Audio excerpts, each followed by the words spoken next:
ಕಳೆದ ಪಂದ್ಯದಲ್ಲಿ ಶ್ರೀಲಂಕಾ ಆಟಗಾರರು ಮೈದಾನದಲ್ಲಿ ಇದು ಐಪಿಎಲ್ ಅಲ್ಲ ಮನೆಗೆ ಹೋಗು ಎಂದು ಸೈಡ್ ಲಿಂಕ್ ಮಾಡಿದ್ದಕ್ಕೆ ಭಾರತ ಎ ತಂಡದ ಯುವ ಬ್ಯಾಟರ್ ವೈಭವ್ ಸೂರ್ಯವಂಶಿ ಬ್ಯಾಟ್ ಮೂಲಕವೇ ಸಿಡಿಲಬ್ಬರದ ಪ್ರತ್ಯುತ್ತರವನ್ನ ನೀಡಿದ್ದಾರೆ. ಶ್ರೀಲಂಕಾದಲ್ಲಿ ನಡೀತಾ ಇರುವ ತ್ರಿಕೋನ ಏಕದಿನ ಸರಣಿಯ ಹೈ ವೋಲ್ಟೇಜ್ ಫೈನಲ್ ಪಂದ್ಯದಲ್ಲಿ ಶ್ರೀಲಂಕಾ ಬೌಲರ್ಗಳ ಮೇಲೆ ಸವಾರಿ ಮಾಡಿದ ಸೂರ್ಯವಂಶಿ ಮೈದಾನದ ಮೂಲೆ ಮೂಲೆಗೂ ಸಿಕ್ಸರ್ ಬೌಂಡರಿಗಳ ಮಳೆಯನ್ನ ಹರಿಸಿದ್ದಾರೆ. ಟಾಸ್ ಸೋತು ಮೊದಲು ಬ್ಯಾಟಿಂಗ್ ಮಾಡಲು ಕಣಕ್ಕಿಳಿದ ಭಾರತಕ್ಕೆ ವೈಭವ್ ಸೂರ್ಯವಂಶಿ ಅಕ್ಷರಶಃ ಬಿರುಗಾಳಿ ಆರಂಭವನ್ನ ನೀಡಿದ್ದಾರೆ.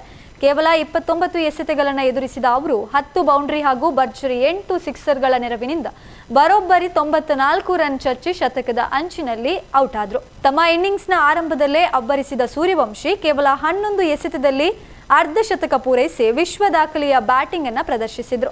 ಈ ಮೂಲಕ ಲೀಸ್ಟ್ ಎ ಕ್ರಿಕೆಟ್ನಲ್ಲಿ ಅತಿ ವೇಗದ ಅರ್ಧ ಶತಕ ಸಿಡಿಸಿದ ಅತಿ ಕಿರಿಯ ಆಟಗಾರನೆಂಬ ಹೆಗ್ಗಳಿಕೆಗೆ ಪಾತ್ರವಾದರು. ಈ ಹಿಂದೆ 2005ರಲ್ಲಿ ಶ್ರೀಲಂಕಾದಲ್ಲಿ ನಡೆದ ದೇಶೀಯ ಲೀಸ್ಟ್ ಎ ಪಂದ್ಯದಲ್ಲಿ ಕೌಶಲ್ಯ ವೀರರತ್ನೆ ಕೇವಲ 12 ಎಸೆತದಲ್ಲಿ ಅರ್ಧ ಶತಕ ಸಿಡಿಸಿ ವಿಶ್ವ ದಾಖಲೆಯನ್ನು ನಿರ್ಮಿಸಿದ್ರು.